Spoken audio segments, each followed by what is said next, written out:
Hello and welcome to the Everyday Amazing podcast. I'm your host, Simon Platt, and today I'm delighted to be joined by Adam Aspbury. Adam is a physiologist and health coach who has spent his career building his skills to prevent people from falling into ill health as opposed to reacting to when they do. This has been focused on the workplace, working with everyone from small timber merchants to large scale financial industries. Separate to his career, Adam is often found on his mountain bike or more recently back on a hockey pitch and is a huge advocate for active travel. Adam, welcome to the show. How are you doing? Cheers, Simon. Yeah, no, I'm all good, thank you. Yeah, no complaints from me. You okay? Yeah, I'm very good, thank you. Very, very good. As we were sort of chatting about off air, I got out on my bike this morning, which always makes me very happy. So, as soon as the kids left the house at 8 o'clock, I shot out for a quick bike ride, which always sets me up on the day very, very good. So, yeah, no complaints. Um, Good. really appreciate you taking time out to kind of join today. So, if I just kind of set the scene for the audience in terms of how we know each other, and a sort of broad topic of conversation today. So, I spent 7 years working at a large automotive financial services company. Really great experiences, wonderful culture, and one of the things that made it quite unique was certainly in my sort of my work experience was we had a wellbeing center actually on site, and we'll unpack that and explore what a wellbeing center is. But it's something that always sort of I always saw as a real positive of working for that company. And you were a part of that. You were a part of that team. And I think for a couple of years, we crossed paths. So I was really keen to talk to you about that. And I guess the best place to start is when we talk about well-being, when we talk about well-being in the workplace, what do we mean? How would you define well-being and workplace well-being? Yeah, so it's become a lot more structured over like post-pandemic, especially. Workplace well-being is a much more kind of organized, structured kind of thing. But it's literally the impact that going to work has on our personal well-being, and it's most well-being programs now, especially corporate ones, they fall into kind of categories, and we I always work to four pillars. So there's four pillars of well-being in the well-being programs that I run. Um, Physical, so physical well-being, and that's not just by your fitness, like how far can you ride a bike, how far can you run, that type of thing. It's what's going on physiologically inside of you, so your cholesterol, your blood pressure, your risk of developing diabetes, those type of things, your heart health. The other pillar is psychological. So think mental health, things that impact your mental health in the workplace, stress, anxiety, depression, burnout, etc. Social well-being, um, which for me is a huge one, especially where we met. The social well-being of that was a huge element to some of the things we'll probably go to talk about. But social well-being, how connected are you to your colleagues, and wider friends and family as well, and also financial well-being. And that's not just a paycheck. That is the security around the paycheck arriving on time.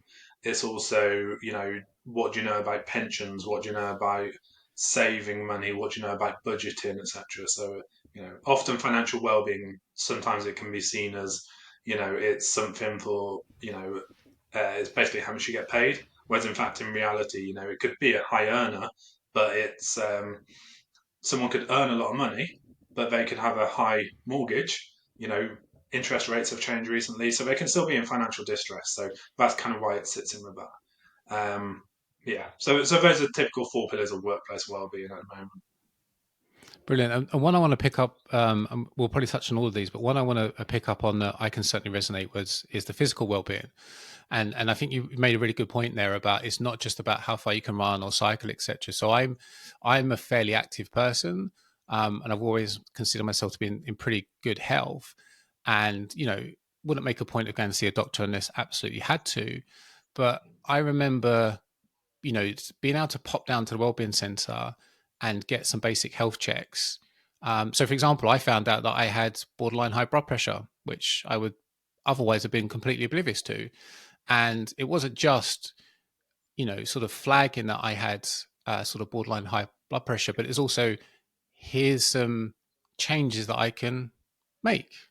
to improve that and to bring it down. So for me, it's more around probably cutting out caffeine and changing my diet, etc. So it is, I think when people think about physical well-being, it's not just like say how far you can run and cycle, etc. It's more than that. Yeah, absolutely, and it's a lot of the things that you can't actually see. So, like, sure, like the physical well-being could be, body fat percentage, your waist to hip ratio, etc., which gives us these predictors for future well-being.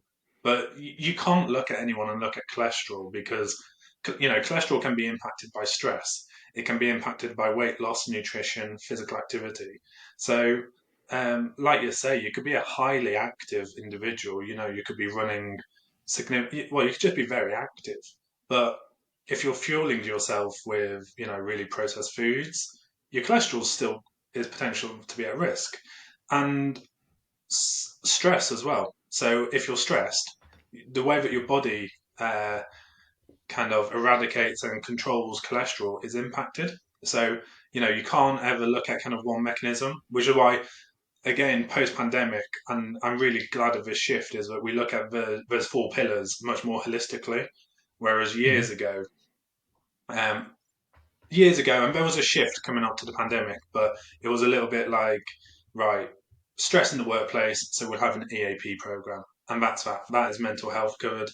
Physical well-being, okay, be more active, get 10,000 steps a day. That is that. Whereas in fact, now we know that if it's financial well-being, that's going to impact your psychological well-being because you're going to be stressed about this, that, or the other, and it's going to impact your physical well-being because maybe you're less active because you're stressed, etc. So it leads into this more like holistic approach of Hmm. all the pillars lean into each other. So, for your example, blood pressure, you know, you are hugely physically active. You tick all the World Health Organization boxes there, but maybe you're consuming too much caffeine. So yeah. Yeah, way too much caffeine. I used to come down in the mornings typically to get my checks done, and I think, I mean, I've changed my lifestyle since, but I'd probably had at least a coffee and a Red Bull by that point. Been up since 5 o'clock because of the kids, so yeah, it wasn't the wasn't the best time. But even now, I still got some of those good habits. So chia seeds and blueberries, now part of my sort of fairly regular diet to try and help with the blood pressure and reducing caffeine, etc. One thing I really want to pick up on there, and I was thinking about this before we sort of started the call, actually, was around holistic approach. So this is something I struggle with, and it maybe falls under as well when you talked about sort of one of the psychological pillars and burnout.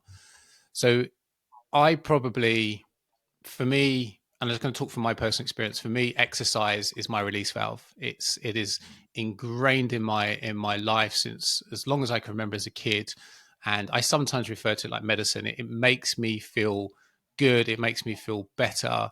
I'm a better person, better dad, better employee, etc. When I get fresh air, exercise. However, I don't think I have the right balance. Like, I'm not very good at stopping, slowing down, appreciating, what's around me, meditation, yoga, reflective thinking, etc. So, like, what advice would you have to people that maybe that are, because I find life sometimes goes so fast, it's hard to sort of sometimes pump the brakes and just sort of take care of that mental, psychological well-being. Like, is that something you find that can be fairly common? Any sort of experiences? Yeah, I mean, it's hugely common, especially nowadays, because if you think like, so physical activity is your release valve. That is that's the taps on your stress bucket. It releases the stress, etc. But well, there's a couple of things actually here. One, stress, a physical activity is a stressor as well. It stresses the body. So if you go too far and you're stressed with the other side of things, you go past eustress, where it's kind of like de-stressing you, into distress. There's that bell-shaped curve that I'm very familiar with as well. But we also live very much in a world now where everything is so accessible. So you feel a little bit like you should be doing everything. So you should be like, right, I need to be on the chia seeds. I need to be taking my vitamin D3. I need to be hitting these training targets. Alongside that, we've got all our work on our phone. Most of us can access our emails on our phone. WhatsApp, we're constantly available. Um, I personally, I really want a sports watch at the moment, just to track my activity.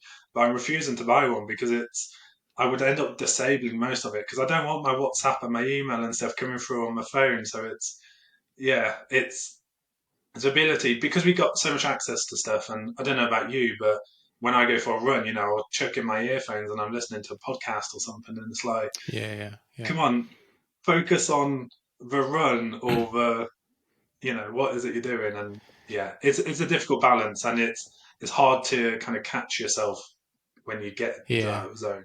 One thing I want to talk about, and this is something I'm very passionate about. The other pillar you mentioned there was that social well-being.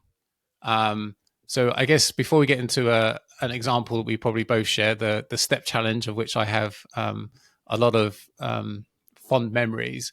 When we talk about sort of social well-being, like what do we mean? We're talking about like human connection. It's literally friends and family around you. So, um, yeah, it is literally just that. So, do you have a social network around you? Do you have a cool group of friends or family that you can speak to openly and honestly? So, outside of the workplace, it could be that it's like, do you have a friend or family that if you need to vent or if you need something, um, and it can be much. It doesn't have to be that structured. So like you could go to a cycling club, a chess club, whatever your thing is. But do you have that? Do you have that human interaction? And I really think it's important. If you look at all the longitudinal data of people who live to an older age, so there's these blue zones. The research around blue zones is a little bit hazy, but if my point is still consistent, I think, is these blue zones are places where, with around the world, people consistently live to 100, and we look at reasons why they do that. So a high percentage of people make it to 100 years old, and one of the common things between all of the blue zones and even outside of the blue zones, you look at people who have longevity, is they have human connections. So as they get older, they maintain this human relationship. Um, and within the workplace, it's important because of things like psychological safety and confidence, things like that, like personal development. But the impact it has on your long-term well-being as well, it's huge. It's so linked. I generally find that fascinating, and the reason is I consider myself to be quite an introverted person. I don't have really a, a big circle of friends. I had the same six friends when I left sort of school that were, we were friends all the way up until our sort of mid 30s. And I guess we're still friends now, but you get geographically dispersed, etc. And I've always felt that I'm quite happy being on my own, in my own headspace. I'm not really the most social person, but, and there's a but coming up, when the pandemic happened, suddenly I realized how much I missed human interaction. It was almost like I didn't appreciate it until it was taken away from me. And that's coming from someone that, considered himself quite introverted, again, very happy in my own headspace, etc. But suddenly I felt lost because there was no human interaction. And I remember looking forward back in those early days of the pandemic when you could maybe start going into office once or twice. I quite looked forward to it because suddenly I was almost craving some kind of human interaction, just some random conversation about what we watched on telly or the football scores or whatever it may be. And I didn't realize that. I did not realize that until the pandemic, because something's taken away from you. Yeah, absolutely. And it's not so like the social side of things, it can absolutely be, like two, three people around you. If you've got that close connection with a partner, family member, friend, two or three people, it's fine. But the personal interactions, like the little conversation with the barista when you're getting your coffee in the morning, or you know, and when you're at work, someone asks you, like, oh, how's your dog? Did you get out on the hills the weekend? Did you take him for a walk? It's that little bit of kind of a dopamine and all of that kind of stuff that has an impact as well. So yeah, it doesn't you don't need to know their life details. You don't need to know the Yeah. nitty gritty, but it's just that yeah, the kind of the connection, I guess. Yeah, you just you just reminded me of something. I don't know if you remember this actually. I'll paint the picture and you can tell me if you remember. So, obviously, where we worked, we were quite lucky. We had some green space, we had some lakes near where we worked in the office, and quite regularly go for a walk. I'd go for a run, probably again pre pandemic in the office 5 days a week. I'd probably go for a lunch run, at least three of those. But I'd always go on my own, always go on my own because, again, quite happy on my own. I didn't think to seek out any sort of social interaction while I was running. And I think the week you were leaving, you and I went out for a run. It's the one and only time I'm pretty sure you and I have a run together. And I really enjoyed it. And I remember thinking to myself, and this is an honest thought, I was like, I wish I'd done this sooner. Like, it was good to run with you because you were leaving. It was good to have a conversation. And I was like, I should have done this. I should have done this before because, again, my mindset at that time was if I'm going out for a run, it's about performance. Like, how fast can I do it? How quick can I do it? I don't need any company. Don't want any company. And then running with you is like to run and just have a conversation and just chat about random stuff was actually really quite rewarding. Um, I don't know if you remember that. Yeah, yeah, no, I do remember it. We went round the lake for sure. Yeah, But I remember we get to the because I used to do a couple of runs every now and again, nowhere near as much as you. And you go around about the lake, and you can cut through halfway, or you can extend it. And my motivation always meant that I cut through halfway, and I think we did the full loop. So, it was good for me as well. But yeah, and that's where it's I don't think, especially like from your personality styles, we're all different. So, like, for some people, like me, I love training and exercising by myself, but kind of one group ride a week is nice for me.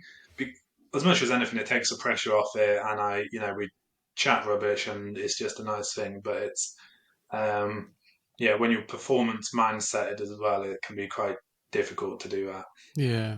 And I have got better actually now because I've now joined. I say now, I probably joined about. Again, I think this is probably sometime around the pandemic when I realized I was missing human interaction.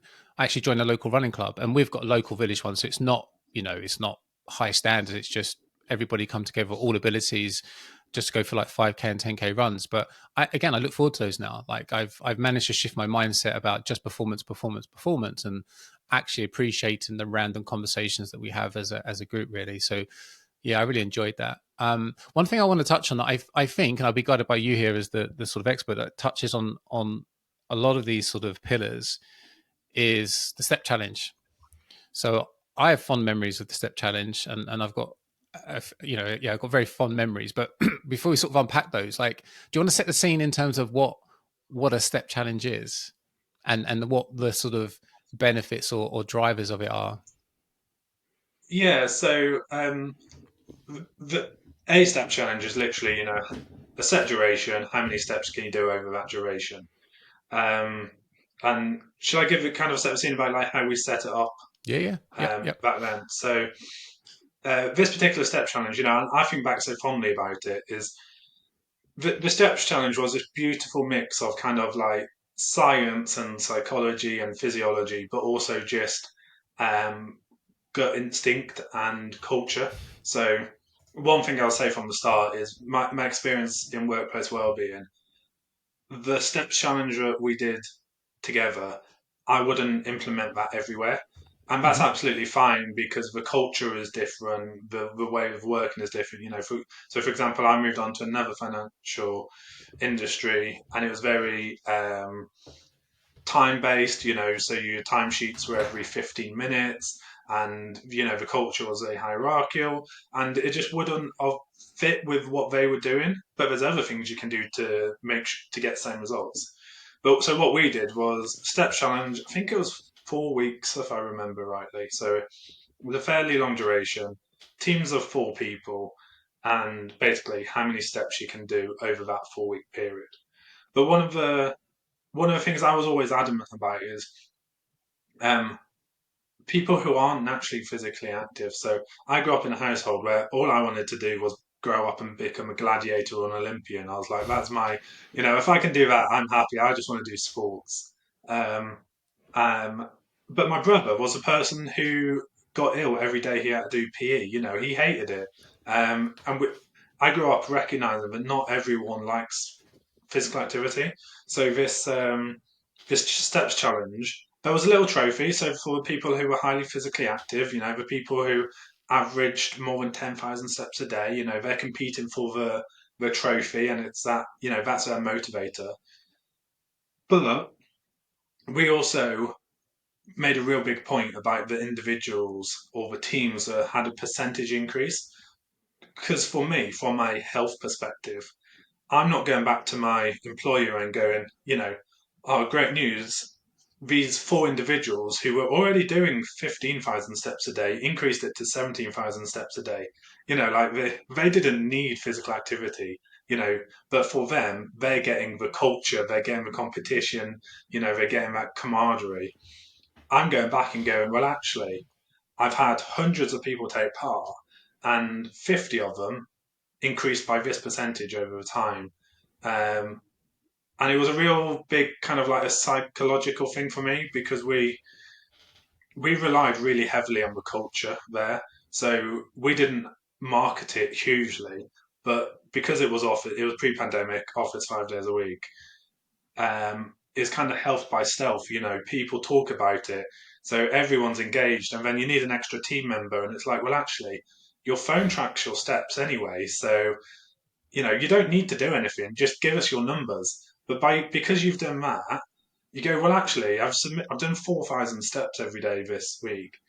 And what we used to do was map out everything. So um, to walk to the other office, how many steps was that? To walk to the shop, how many steps was that? Mhm. And even to the extent that it was right, if you walk from the bottom floor to the top floor, how many steps is that? If you go from reception around the building, how many steps are that? So it means that like you don't need to go for a 5K run to increase your steps. If you do a lap of the building, you've got 250 more steps. And if you know just doing that once a day is going to increase your Mm, average, like the health benefits of that individual doing it is more than the health advantage of the people who are active already doing it. So it's mm. yeah, it's a beautiful mix. Yeah, I loved it. And I remember as well, like you'll remember we had a very big car park. And what I loved was because sometimes it is the very small behavioral changes.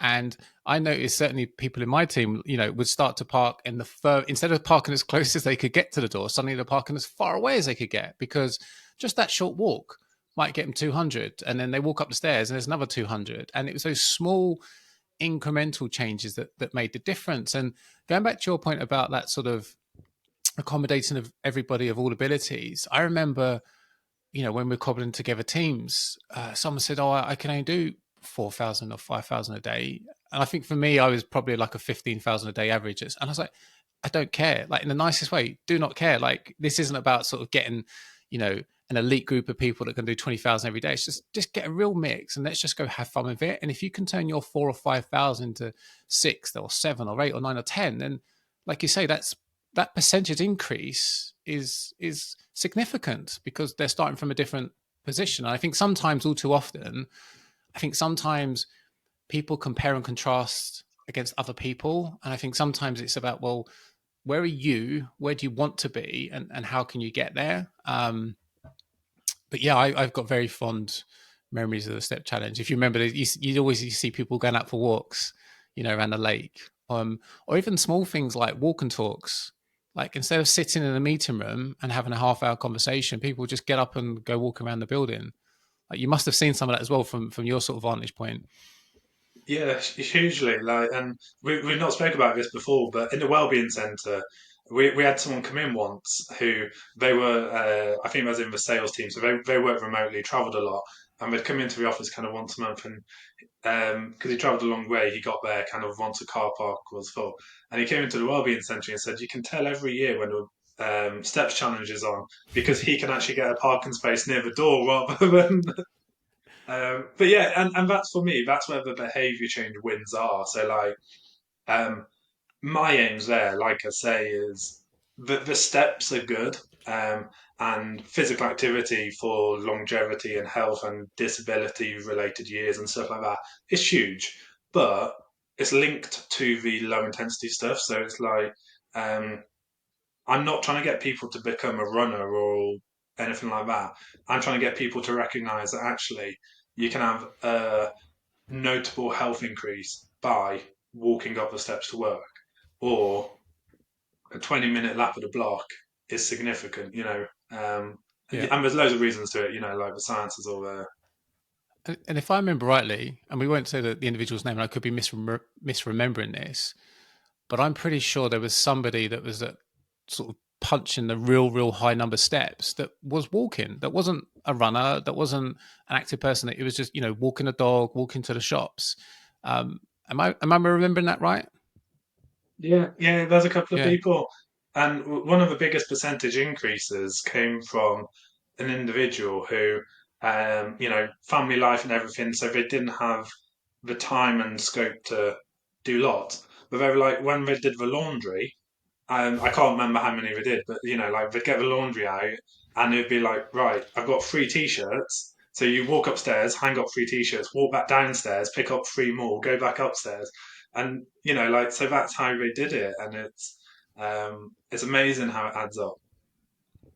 Yeah. Sorry, I was laughing there because I at one point was driving my wife nuts because let's say there's 20 let's say there's a 30 step round trip from my kitchen to the recycle bin outside. I would literally walk one can over, come back, I take another can over. I literally would do it like that. And she's like, "What are you doing?" I was like, "Well, just getting my steps up." And that was partly just a bit of fun. But yeah, it was almost how I described it. I would over exaggerate sort of everyday tasks just to keep the numbers ticking over. I still go out for my runs, etc. But it's just those everyday. I just keep it ticking over. And the other one was as well the amount of times I went to a shop. I must have spent a small fortune going to our local co-op. I'd be like, "Do you want anything from the shop?" He'd be like, "No." I'm like, "We must need something. I'll be back in a minute." And I would just sort of, 10 minutes up the road to the co-op and back. Just to get some extra steps in. But actually, it was nice to get outside. I'm an outdoor person anyway, so I'll take any excuse just to get out and get some fresh air. Um, but yeah, it's funny. It's funny when you sort of get there. But also, it's nice to get out as a team. Again, going back to something I spoke about earlier. I'm happy on my own. I would frequently go walking around the lake on my own with a podcast in my ears. But we'd make a point of going out as a team, and it's amazing what you can learn about other people. And I'd be interested to get your view on this as well. I'm sure there's a science behind this. The type of conversations you have with other people outdoors in green space versus sat in a room, sat at a restaurant table, I think are very different. It's almost it almost disarms you when you go outside. There's almost a vulnerability to let people in, which is very different if you're in a meeting room or restaurant. Yeah, no, absolutely. I think it's just an equalizer because if you have a walking meeting, it's a bit of an equalizer, like you're all on the level, there's no head of a table, there's no kind of it just feels like it equalizes you a little bit. Um, and yeah, I guess I don't really know the science behind it, but that's why I like well-being sometimes is because some things just feel right and you go with your gut. But yeah, the conversations and the creativity is much Hmm. more. I think it helps. You get more blood flow and everything, so maybe that's one of the reasons. But yeah, I think. I still Um, remember. I still remember. This is probably 7 or 8 years ago. I had a line manager, fairly new, and he said, "Should we grab half hour?" I was like, "Okay." And he took me out the office for a walk. And at this point, a walk and talk was completely alien to me, and it felt both very right and very wrong because it felt right because that's the sort of person I am. I love being outdoors. I will happily go and walk, but it also felt a little bit wrong because at the time that wasn't the culture. If you're walking around the building, it sort of stands out a little bit. And I think sometimes though it takes people to kind of to I don't know if it's take a chance, but just to to be a part of that positive cultural change by doing something different and encouraging people to go for walks and talks. And it's not always appropriate, depends on the conversation you're having. But I just remember thinking, I like this, and if it's okay for him, it's okay for me. And I would start to do that with some of my direct reports, and then it sort of becomes a norm. And then things like step challenges happen, and it sort of becomes the norm, really. So I yeah. want to talk. We sort of touched on this a little bit briefly, but we've sort of a few times talked about pandemic, pre-pandemic, post-pandemic.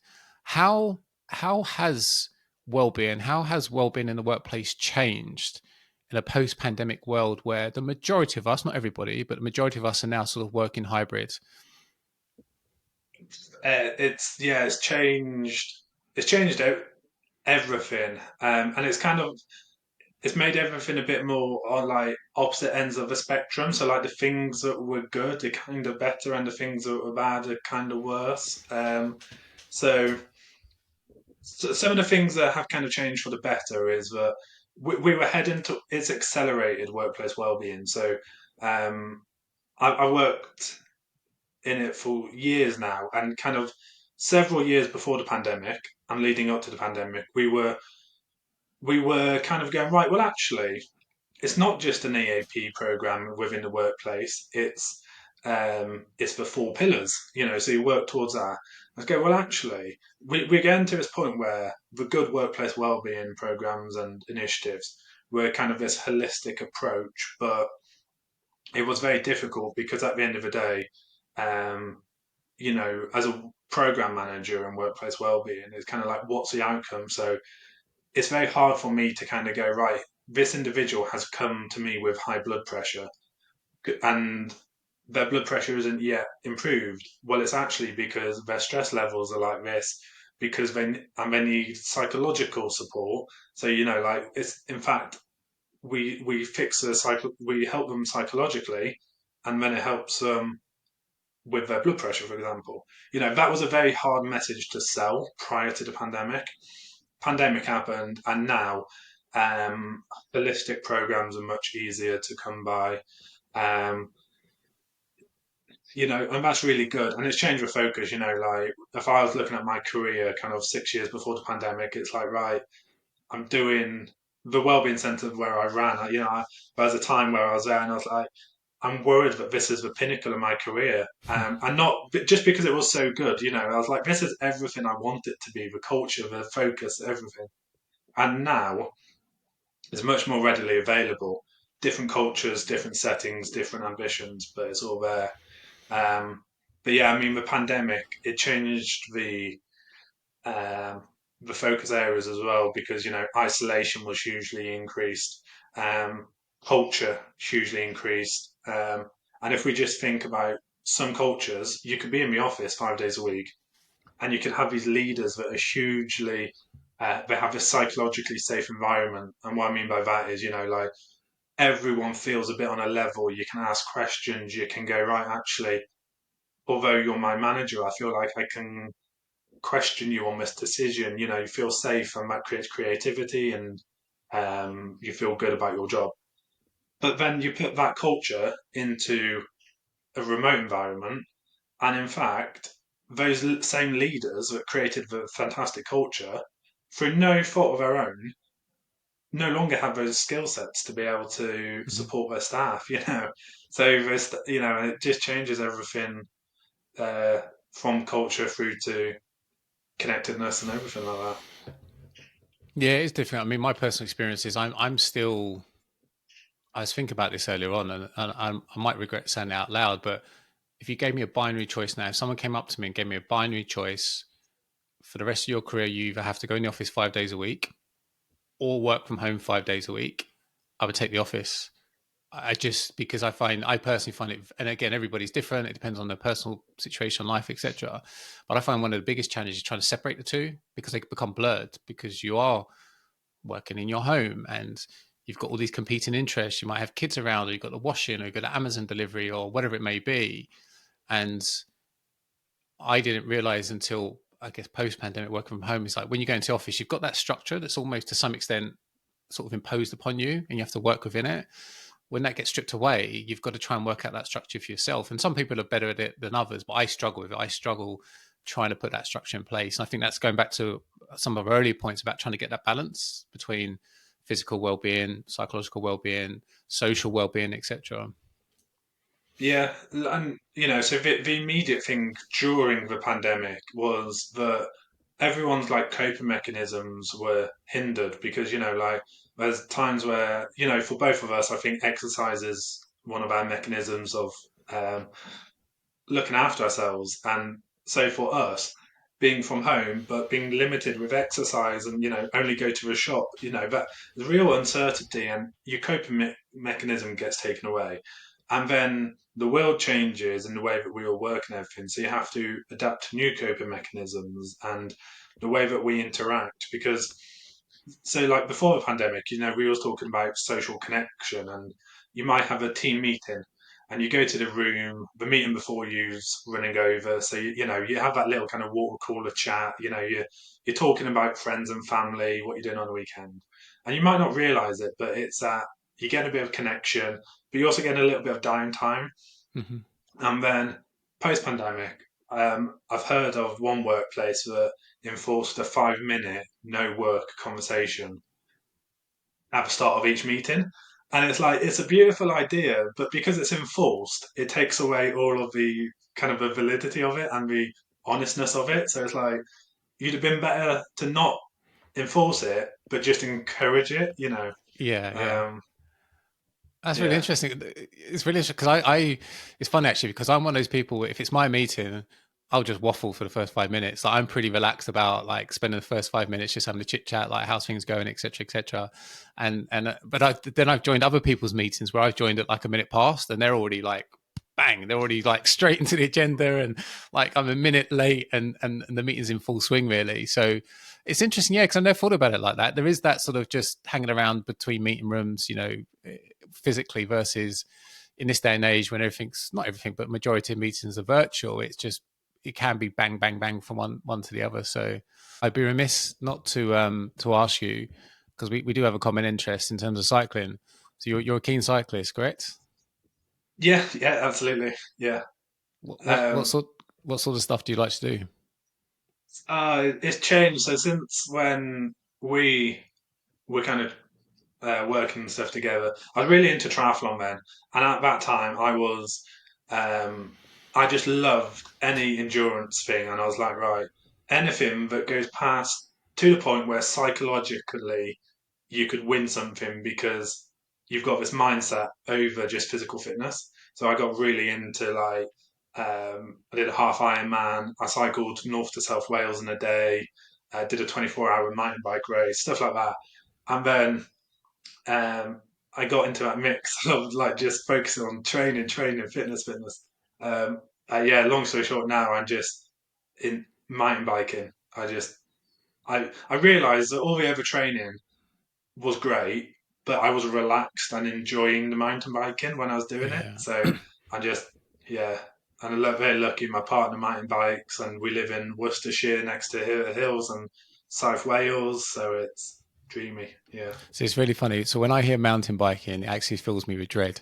So I I love road cycling. I like gravel cycling, but I had a um, really bad mountain bike crash. Probably when was it? I was 30, so 15 years ago.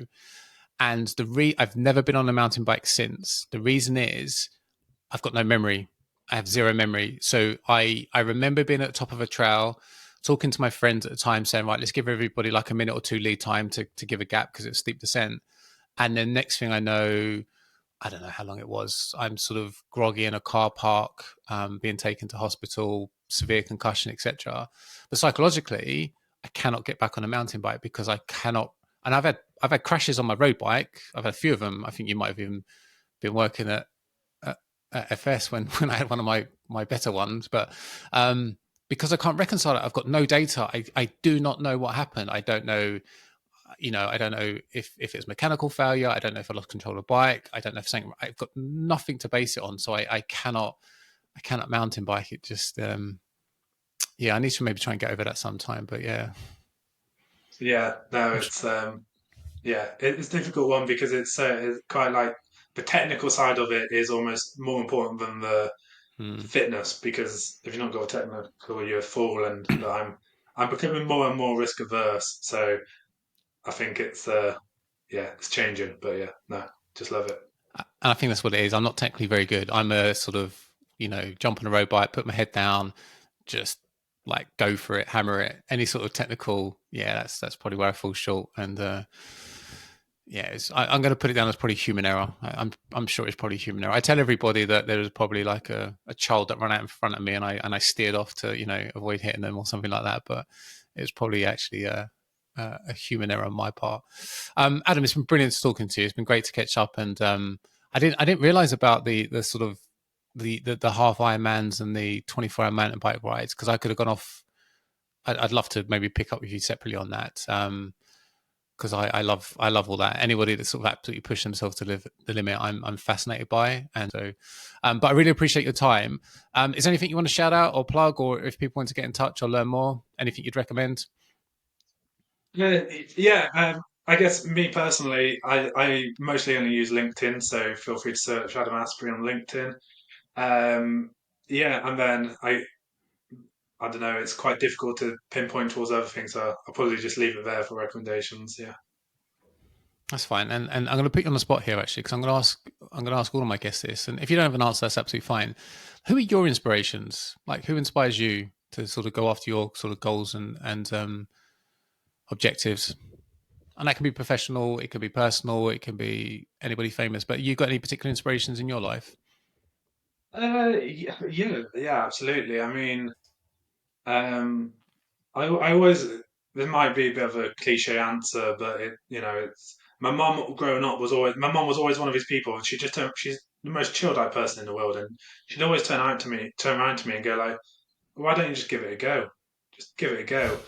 Like so. I now look back and I think like, well, the amount of things I did where like I wasn't. There's no reason why I should have done. Like I wasn't for whatever reason. But she's just always like an encourager. Like, well, yeah, give it a go. If you don't like it, that's fine. But just give it a go. So yeah, for her, I and love then that. yeah, I love that mentality. I appreciate it. One, yeah. Sometimes you can overthink it, and sometimes you're like, well, just give it a go. Just yeah, just give it a go, and you'll soon know whether you can achieve it or not. So I think that's a wonderful place to leave it. Let's leave it on the sort of mantra of yeah. If you're not sure, give it a go. Adam, it's been brilliant talking to you. Thanks very much. likewise. Thanks, Simon.